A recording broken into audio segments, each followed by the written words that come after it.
Salutations friends, welcome back to my channel. Today I'm going to be responding to comments and questions and continuing conversations.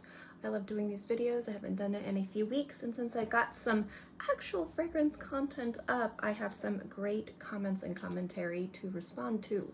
So let's get to the video. If you are unfamiliar with what these videos are on my channel, this is me responding to comments and questions. This is a great way to continue discussions. Also, I like to see if there's like a common theme with questions. So sometimes I'll broadly answer a question if a lot of people are kind of asking the same question. I always like to kind of give a little bit of a disclaimer, because when I talk about my thoughts on perfumery, notes, formula, give my opinion, some people care if you are an authority and some people really care if you are a consumer. I think there is value in both. So I am a consumer and a collector. I am not an authority, and what that means is I'm not somebody who has been educated in regards to going to school or have gotten intense training. And I am not somebody who works in the industry in a way that people would consider to be actually working in the industry. The closest I've been was I worked at Douglas Cosmetics as my first job when I was 16, and I also was a manager at Ulta. I would not consider those to be like getting in-depth, comprehensive perfume experience. That's way different than when you work at a fragrance counter. Now, that does not mean that my opinion and my thoughts are not valid, but some people truly care. If somebody is a consumer, they might value that a lot more than somebody who works in the industry. Or some people value people who understand the formulas, who understand the science, who understand the structure of how things are put together, or who just understand the industry as a whole more professionally than just as somebody who is a consumer. You guys have the right to value whatever opinion matters the most to you.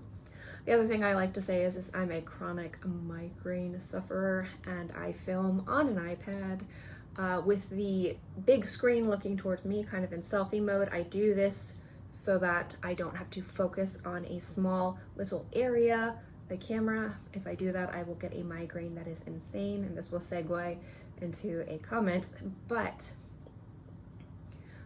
a lot of people ask when they watch my videos, why does it look like I'm not looking at you guys? If I did, I would be getting a migraine, and that would literally put me in bed for 3 days. It is one of the biggest critiques on my channel, which is why I mention it in almost every videos.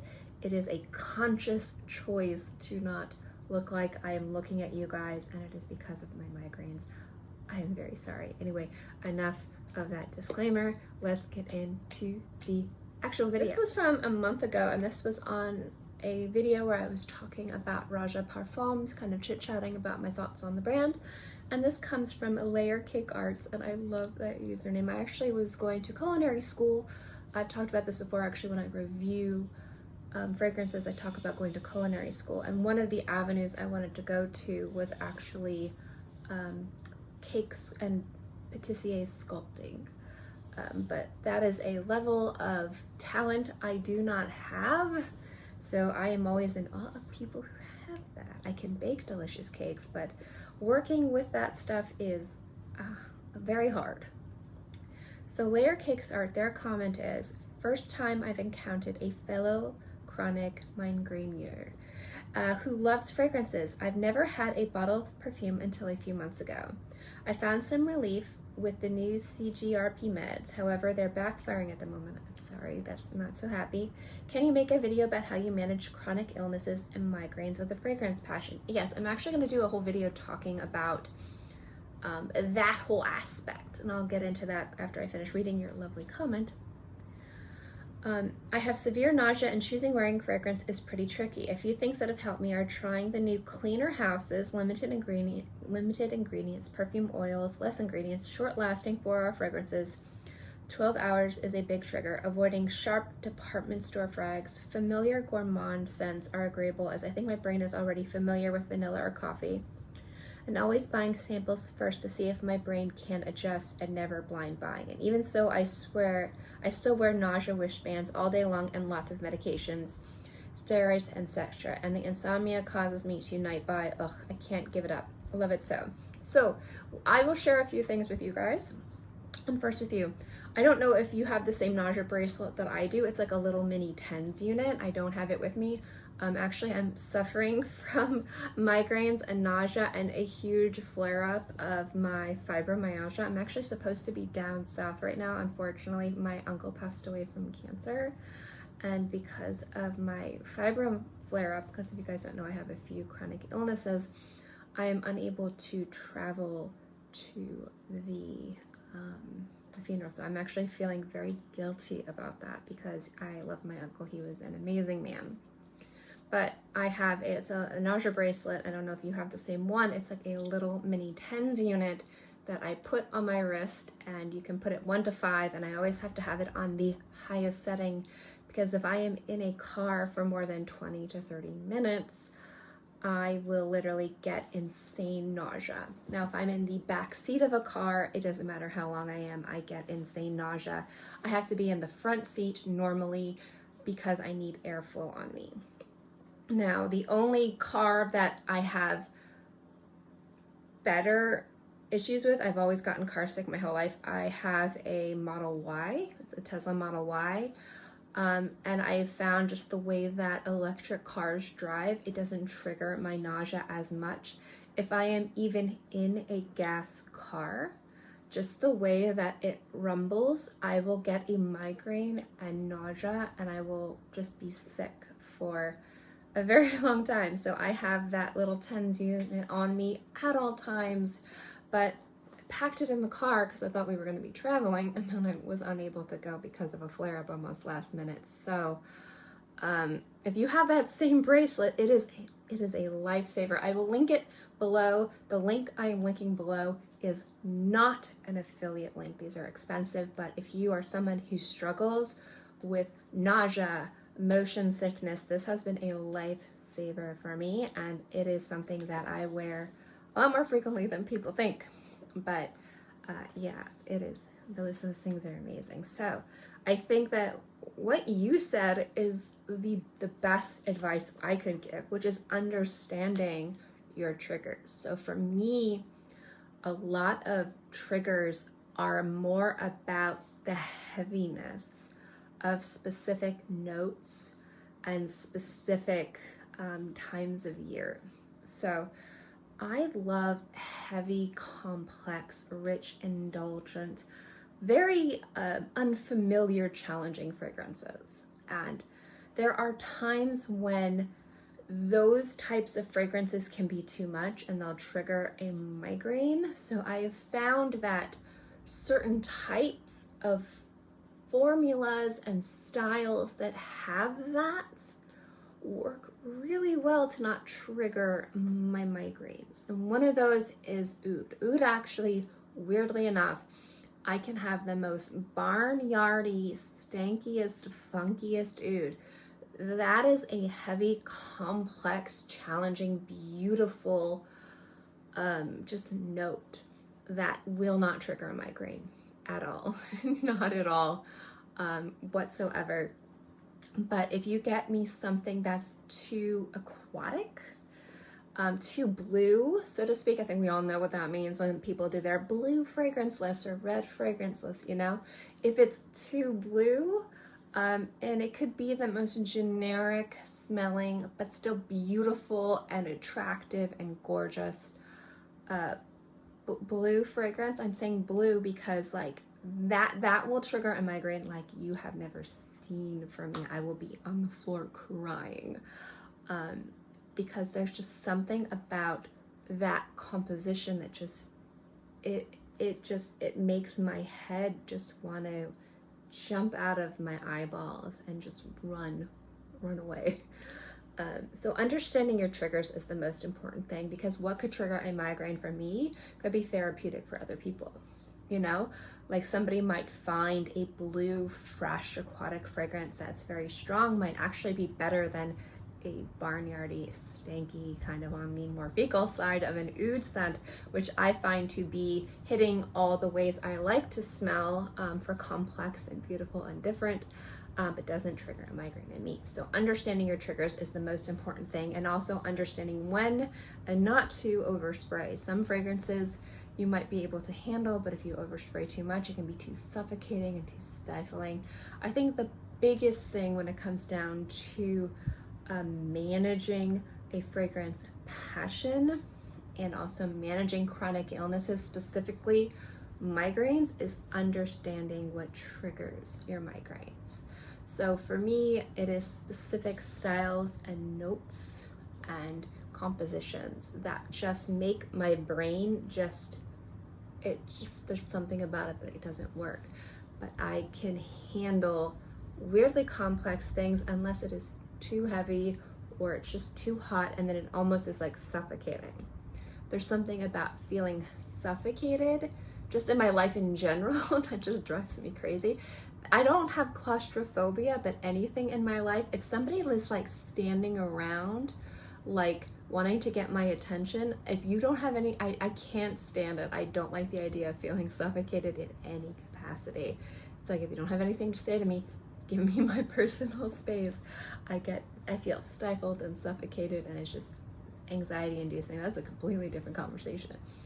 But when it comes down to fragrances, heavy, indulgent, rich, complex fragrances that you might expect to wear in fall and winter, those don't have to be suffocating, depending on how they are composed, how good the ingredients are, and also just your general familiarity with the scents. You know, some people might say a vanilla gourmand fragrance could be headache inducing, but for other people, they could be so familiar with it. Like you said, it could be something that you can actually wear and be happy that you can enjoy fragrances like that without triggering a migraine. So the biggest advice I can give is to understand your triggers and your limitations and be mindful and responsible.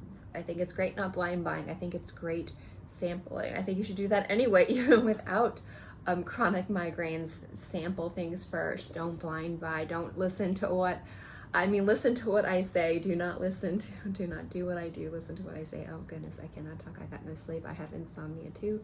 I take like a handful of pills a night to get to sleep. Oh my gosh, I just kind of open my mouth and throw them in, and whatever goes in my mouth, that's my dosage, because I've got a whole bunch of mess going on here. My genetics are just whack.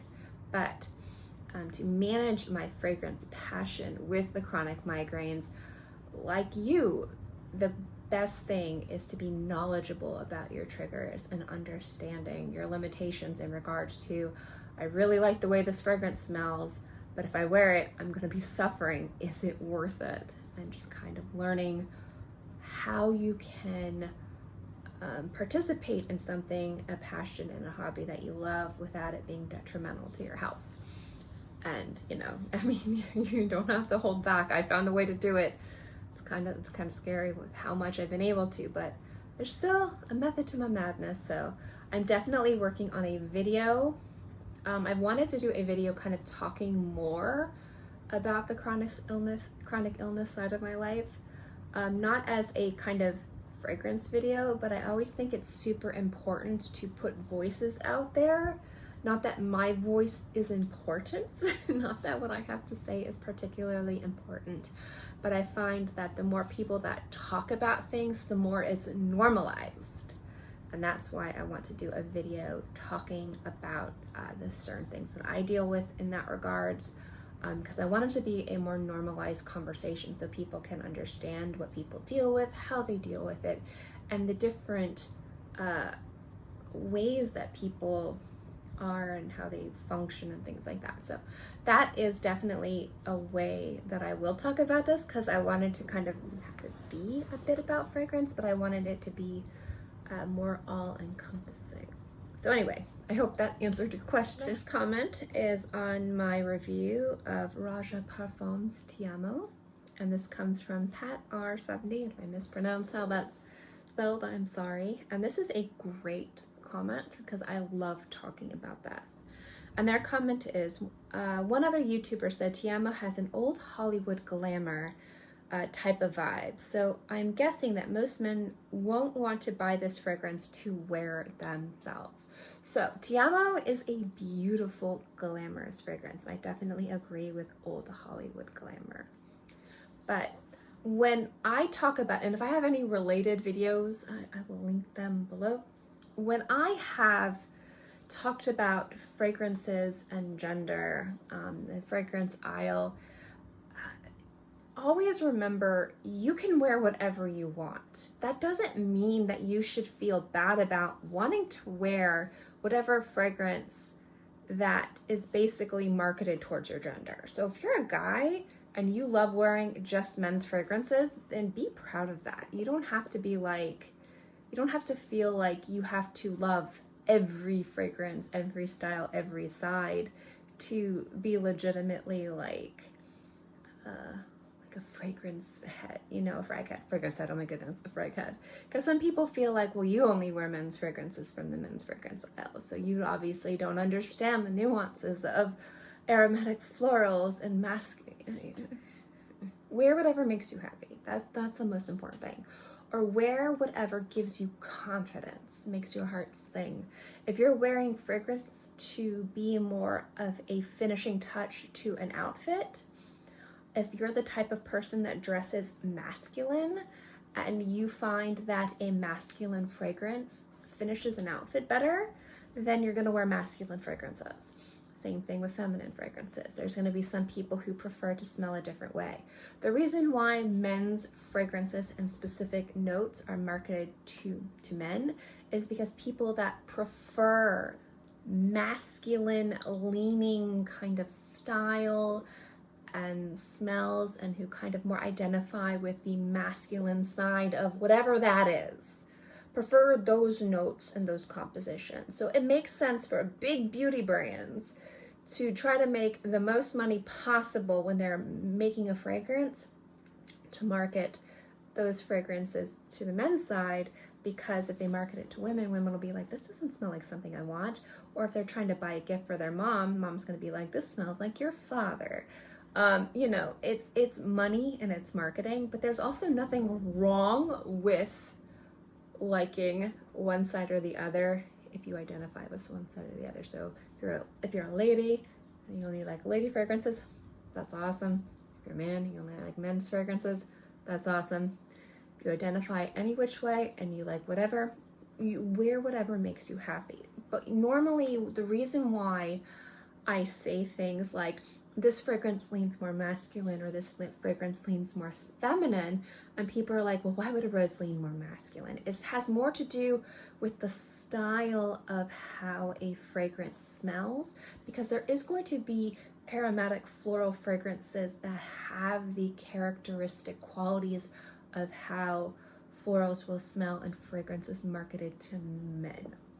And so if you are looking for a fragrance and you don't have the opportunity to try it in store and you want to blind buy and you're kind of wondering about florals, but you don't want to smell like the woman's side of a fragrance aisle because that's not appealing to you, but you like the idea of florals on this side, I say these florals kind of smell like in the middle. That's why I say things smell masculine or feminine. So when somebody says something smells like old Hollywood glamour, I think that that is a real easy way to say something smells timeless and classic. And I'm going to dumb this down in the dummy-dumb articulate way that only I can do, because I am dumb and I am not articulate. But I usually say, if you like the fragrances of like Guerlain Shalimar, or you like the fragrances of Chanel No. 5, and those are two fragrances that are very glamorous, they're iconic, everybody has smelled them. If you can envision yourself wearing those, you can envision yourself wearing classic kind of old world glamorous fragrances. Now that doesn't mean that there's going to be aspects of more glamorous old world fragrances that aren't going to pull in a direction that's going to be more mature feminine. And mature feminine, in my opinion, pulls either soapy rose, either very, very kind of musky white floral, or kind of stale lipsticky iris. Those are the ways that would kind of pull more mature, kind of feminine, but are still very beautiful and very attractive on the skin. But if you like masculine fragrances, I feel like sometimes fragrances will have more spice, will have a little bit more woods, like a little bit more lavender, maybe more vanilla, maybe more sandalwood, maybe more like a little touch of oak moss in the something to make it a little bit more masculine. Maybe the aldehydes in the opening are a little bit more waxy and fatty, so it kind of gives it this kind of really beautiful, gorgeous aldehydic opening that's just timeless, but it's not feeling stuffy. And do not get me wrong, I love a good old stuffy fragrance. I think they're beautiful.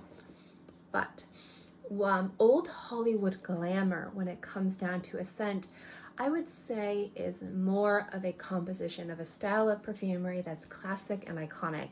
And I'm not going to sit here and say it's like an ambery fragrance. I'm not going to sit here and say it's like a chypre. I'm going to just sit here and say it's very complex and there's a lot of different things going on with it that just is reminiscent of something that is not very modern or minimalistic.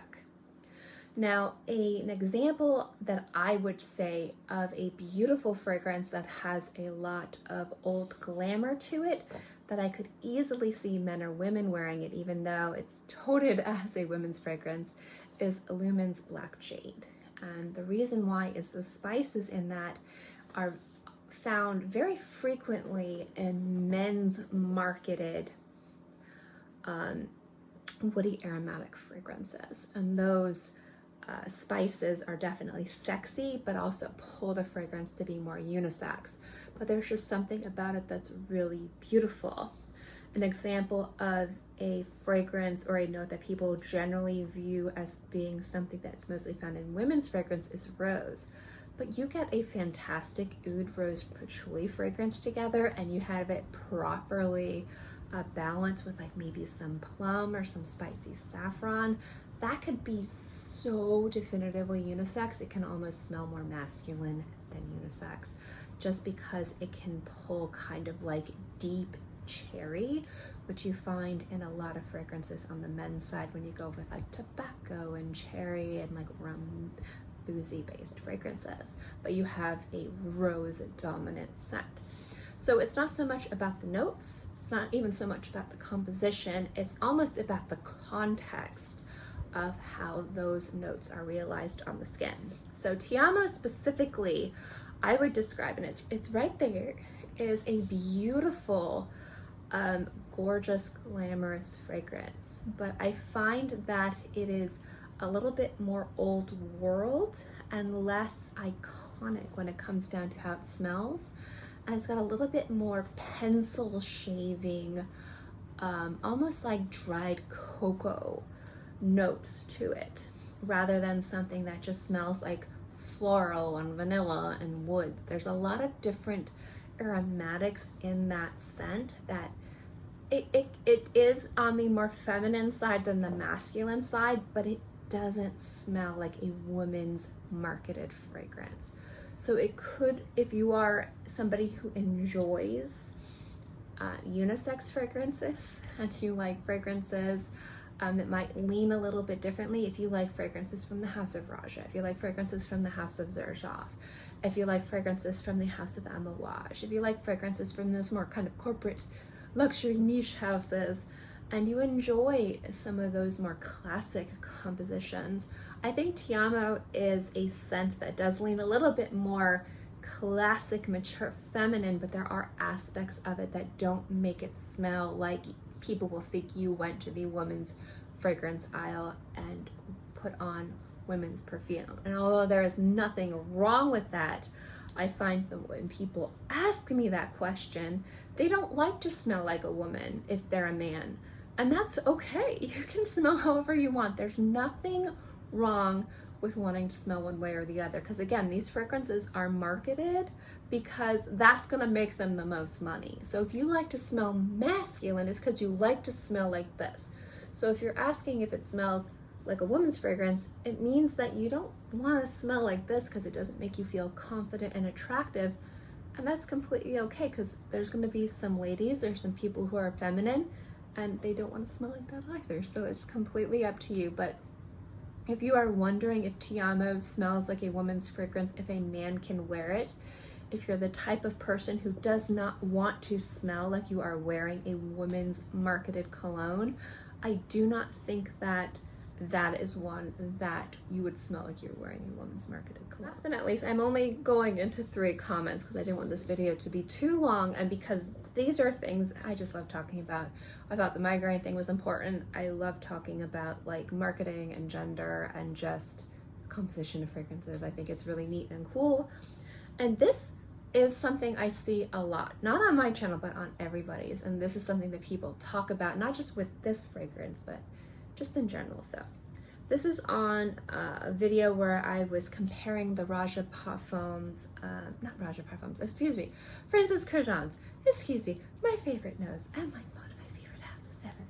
The Extrait 540 Eau de Parfum versus the Extrait. And if you guys don't know, I am a fan of Baccarat Rouge. I love Baccarat Rouge. Not everybody does, and that is perfectly fine. So this comment is from Pocket Wow, and their comment is, I got the Extrait and it kind of smells like one of those red tooth gels the dentist suggests instead of the abrasive toothpaste.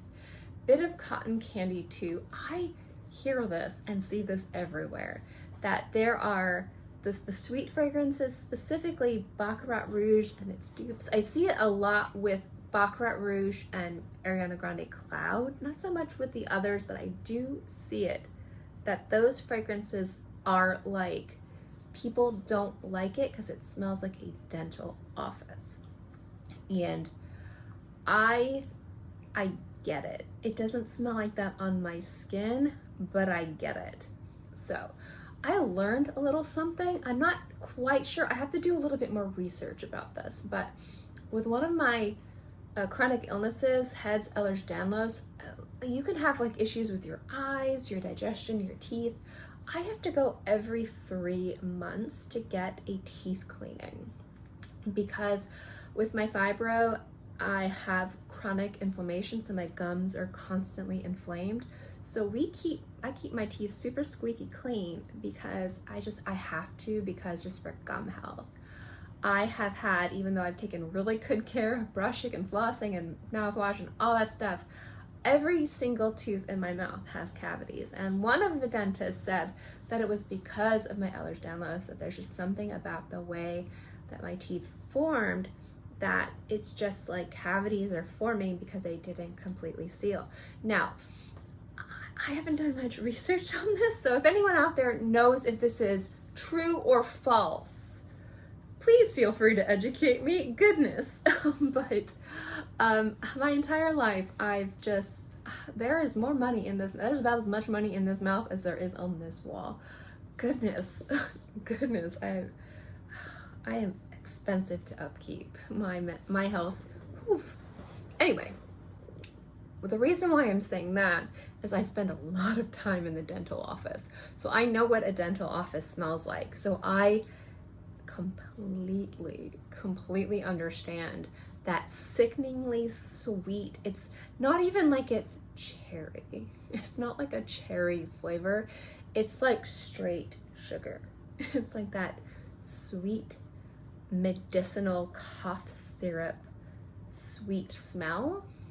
And it's almost like an envelope like adhesive, or just like, it is like a synthetic chemically sugar, and it is super strong and super potent, and I get it. It's almost like the Ambroxan is mimicking like this insane amount of just intense sweetness mixed with like spice and florals and marigold and bitter almond and whatever any of those fragrances have. If they have Ambroxan in them or if they don't have Ambroxan in them, depending on if it's the Baccarat Rouge, the Extrait, or one of its many clones.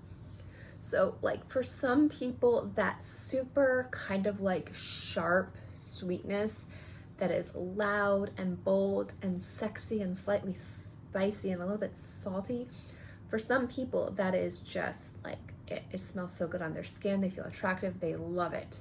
And I'm one of those people. I love Baccarat Rouge because on my skin it smells more like spun sugar, but not like cheap spun sugar. It just smells really good. I've talked about this before. I have great body chemistry for fragrance. I'm very blessed. But I can definitely understand people being almost near triggered with that smell, thinking it smells like plasticky and medicinal and like toothpaste. I'm not gonna sit here and say like, I don't understand where that comes. No, I get it, because it is a level of sweetness that is almost like cavity inducing in regards to how that's composed. But I feel like, again, for some people, it depends on if you like that. Some people like to drink a glass of milk. I am one of those people. I can drink a glass of milk. For some people, just the thought of drinking a glass of milk is disgusting. They're just like, that is gross. I don't know how people can do it. It is more than just the taste of the milk. It's the texture of it kind of going down the throat. It's not like drinking a glass of water. It's not like even putting a little bit of cream in your coffee or your tea. It is thick and it coats, and people just might think that is soothing and comforting, or people could think it's absolutely freaking disgusting. And I think the sweetness in Baccarat Rouge and its clones, specifically that it does kind of have that super sharp sweetness that is very much similar to those dental office sweet toothpaste. I can definitely see people being like, I love that, and people being like, that's disgusting, I hate it. Especially when you're looking at the price point specifically of Baccarat Rouge. We're talking about $300 to $500 for a bottle of perfume. So I love it so much. I'm one of those people that crave that fragrance, but goodness do I understand people being turned off by it completely. Because again, I live in a dental office practically, and my phone's going off on notifications, so excuse the beeps, but yeah. But yes, it is one of those fragrances that does kind of have a real world kind of negative almost scent memory for people that can be triggering, because not many people like going to the dentist. Anyway guys, that's it for my video. I hope you enjoyed. I might seem very happy today. I'm not. I've been actually very sick. I'm happy to film actually. I'm happy to have time to film, although the reason why I have time to film is because, again, I was unable to be with my family and wish my uncle a send-off to celebrate his life. So if any of my family members are watching this, they're probably not, but if you are, my hearts are out with you, and obviously I've reached out to them. I'm not ghosting them, but I've been kind of AFK. If you guys know, like last time I said, I'm like, oh, I'm gonna be posting more videos. And then I got sick, still sick. And then my mother-in-law, she got bit by her cat and she spent a week in the hospital. She could have dang near died if we didn't take her to the hospital because from a complication of an infection. A lot's going on over here, so I am about ready to tell the entire world to just leave me alone and crawl into a hole and just cover myself with leaves and just hibernate for the next 5 years. But that is me. But I do love you guys, and I am not giving up YouTube. It's just there's been so much going on. I had a moment to film, so I wanted to make sure I sat down and filmed for you guys. So thank you guys so much for watching this video. I hope you enjoyed it. I'll see you guys